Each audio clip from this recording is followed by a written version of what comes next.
یو اهم مسله را پیښه شوې ده په حیواناتو باندې بیماری او ټول خلک تپوس کوي چې د دې قرباني سره صورتحال دی ذهن کې یو خبره یاد وساتئ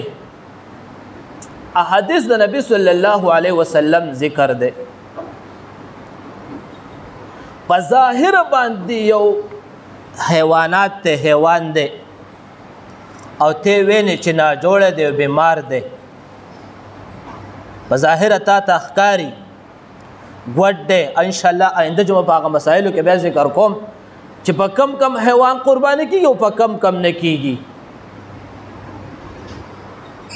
خو یو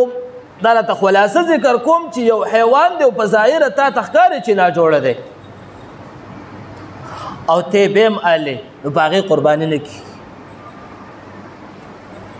دویمه خبره تا یو حیوان واغستو وز دا عام مرض دی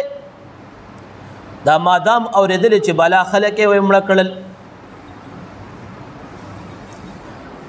ذهن کې یو خبره یاد ساتئ چې کم حیوان ناجوړی او کم انسان بیمار شي او دا حیوان ناجوړی او دا په بسم الله الله اکبر باندې حلال شي د دنه وینه توی شي د دینه الله ټولې بیمارۍ ختموي دا صفاش تاسو به اورېدلي عام ماحول کې یو قصاب سره حیوان ناجوړ شي هلکه وایي الالوی معاشره کې دغه شانتې په کور کې یو حیوان بیمار شي هلکه وایي چاړه را الالې کوي نو کم حیوان چې بیمار وي د بیماری سره د دنه وینه صفا شي الله اکبر پې وویلی شي بسم الله الله اکبر او دې حلال شي وینه تې لاړه شي وینه تې وبهیږي د دنه الله ټولې بیماری نه ختموي چې کوم حلال زناور دي البته اوس یو مخصوص بیماری ده لکه چې دا اوس راغلی ده نو دا خو زما ایمان او عقیده ده چې الله رب العزت د دې نه بیماریانې ختموي چې دا کم خلک یې مړه کړل یا د دې د بیمارۍ د علالۍ نه پس کېدی شي یو مخصوص خاندان ته تللی دی نور عام دغه نشته نو د بیمارۍ نه پس کېدی شي په ده یو بل جراثیم لګېدلي خو ذهن کې یوه خبره یاده وساتئ چې کم حیوان یا عام شی مردار شو او د دې غوښه په اور باندې پخه شي حلال زناور خو لا پرېږده بله خبره ته کوم د دې اور په غوښه باندې پخه شي یا په اور باندې استعمال شي اور له الله یو داسې طاقت ورکړی چې دا ټول جراثیم ختموي خو الا الخنزیر د خنزیر جراثیم نه مړه کوي نو ټول جراثیم مړه کوي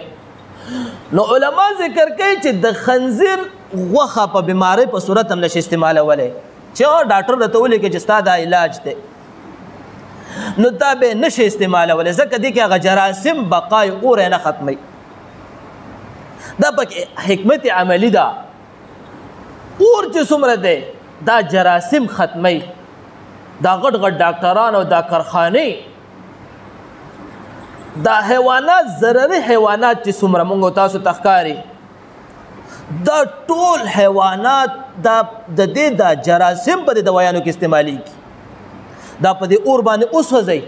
لکه دا به تاسو ته ووایم عقرب ورته په عربۍ کې وایي بچو خطرناک دی د دې زهر ډېر خطرناک دی حالانکې دا د کینسر په مرض کې هم دغه زهر استعمالیږي د دې نه دوایانې جوړیږي